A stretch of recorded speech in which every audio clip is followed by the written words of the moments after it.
From The Australian, here's what's on the front. I'm Kristen Amiot. It's Thursday, July 17, 2025. The Labor government must ignore pleas by disabled Australians to slow down NDIS reforms if it wants to keep the ballooning scheme in check. That's the frank assessment of bureaucrats tasked with slashing NDIS spending by $20 billion.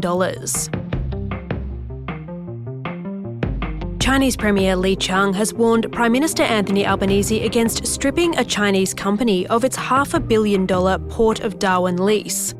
For all the latest from the PM's trip to China, visit theaustralian.com.au. A scandal enveloping former Labor leader Mark Latham is growing, and other MPs are being dragged into the drama. Latham's former girlfriend made shocking allegations of abuse against the maverick New South Wales Independent, claims he's vehemently denied. That's today's episode.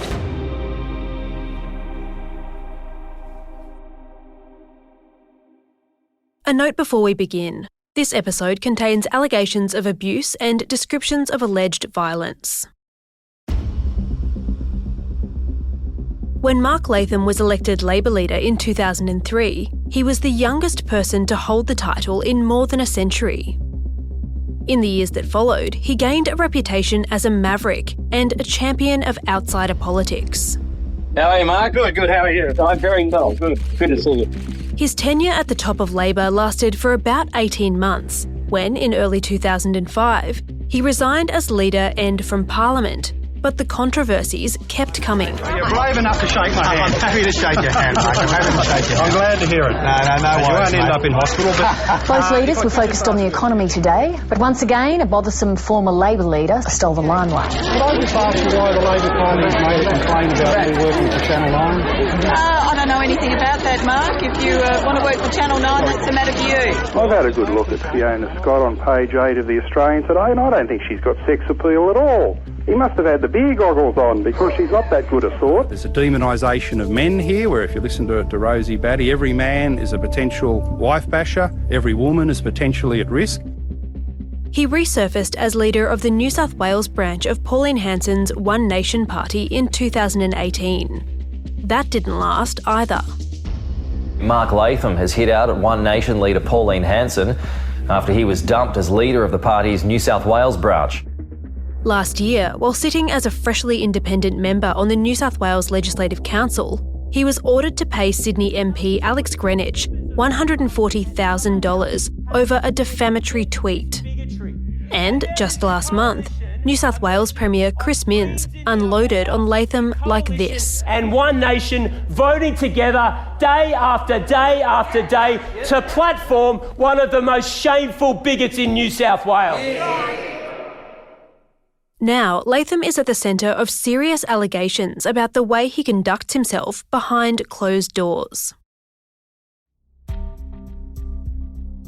Mr. Latham engaged in physical violence, including pushing me against walls, forcing me out the door, throwing a plate at me during an argument and driving at me with his vehicle, hitting me on the side mirror and causing a bruise. This is a voice actor reading excerpts of documents filed in court by Mark Latham's former partner, Natalie Matthews. She's a Liberal Party member and former Sutherland Shire Council candidate who runs a global freight company.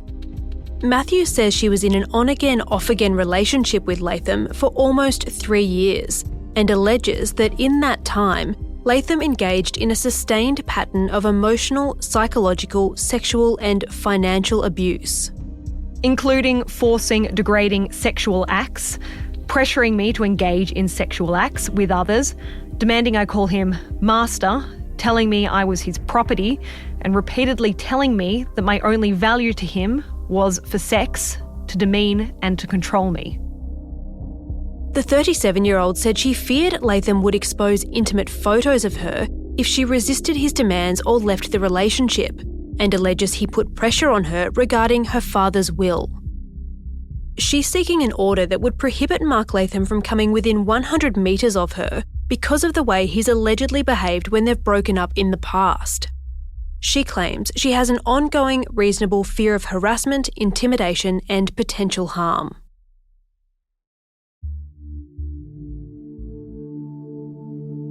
The Australian's Liam Mendes reported New South Wales Police are aware of Natalie Matthews' allegations against Mark Latham, but they haven't pressed charges or taken out any orders on her behalf. Here's Liam. So Natalie Matthews has been very reluctant to speak publicly, but she's consented to being identified in these reports by The Australian. Natalie Matthews has been to police about half a dozen times before this story came out. This week, she has been meeting with legal representatives and she's preparing to go back to the police to try and essentially tell her side of the story to the police and possibly see to have Latham either charged or have an AVO served on him by police. But previously, the police have not been provided with sufficient evidence, essentially, for them to lay charges. Mark Latham has vehemently denied the allegations made by his ex-partner. At first, when I spoke to him, he did not want to speak. He didn't want to hear about the allegations. He didn't want to see the order. I had a copy of it with me. And afterwards, he sent a couple of text messages, essentially saying that the claims were absolute rubbish. He downplayed the level of the relationship that they were in. And I've seen a lot of evidence that goes against his claims that they were in just a situationship. We published in The Australian on Wednesday that Mr. Latham had proposed to Miss Matthews, and there was a ring involved, and I've seen correspondence between Miss Matthews and a friend where she announced that engagement. On Wednesday, Latham addressed the allegations on Chris Smith's 2SM radio program. Well, the big news is I had a private life. I had a sex life that I've got to say was fantastic. He was fired up because sexually explicit text messages, allegedly sent by Latham while he was on the floor of the New South Wales Parliament, had been made public. Voice actors are reading some of the tamer texts from the trove released. The others are considerably more racy. Naughty. It was. Oops. Made it back for the first vote after dinner. Other activities. Best one. You are quite amazing, my dopamine, serotonin and oxytocin. I needed that. Thanks, babe. You're amazing. If I'm the only person in Australia who in a work environment is engaged in a bit of playful sex talk with their partner, then I'll buy everyone a lottery ticket tomorrow.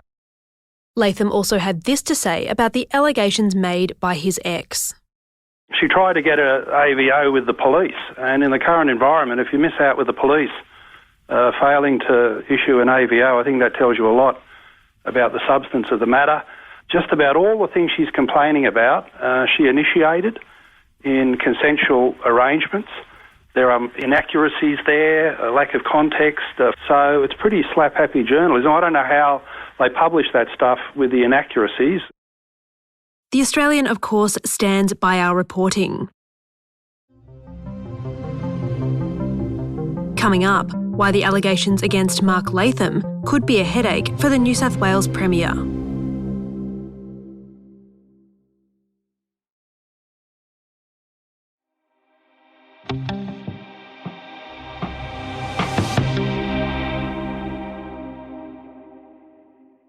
As controversy swirled on Wednesday, Premier Chris Minns said the alleged conduct of independent MP Mark Latham on the parliamentary floor is not on. The Premier said he'll pursue motions to officially condemn Latham, but hasn't asked him to stand aside because he suspected the Maverick MP would do the opposite. But that might not be the end of it for the New South Wales Parliament. Here's Liam Mendes.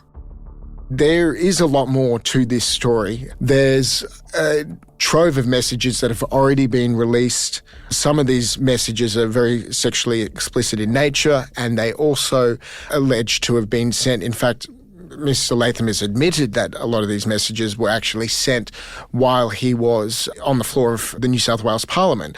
The interesting thing here is that there is reference in some of these messages to other members of Parliament in a sexual manner. So it's going to be interesting to see where this goes. It's certainly not the end of the story here. I think the can of worms possibly might have only just been opened, and there is a lot more to come. The matter will return to the Downing Centre local court later this month. Liam Mendes is a reporter with The Australian. If you need support, contact 1800-RESPECT for 24/7 counselling and advice. For all the latest from this story and for all the nation's best news, sport and politics, visit theaustralian.com.au.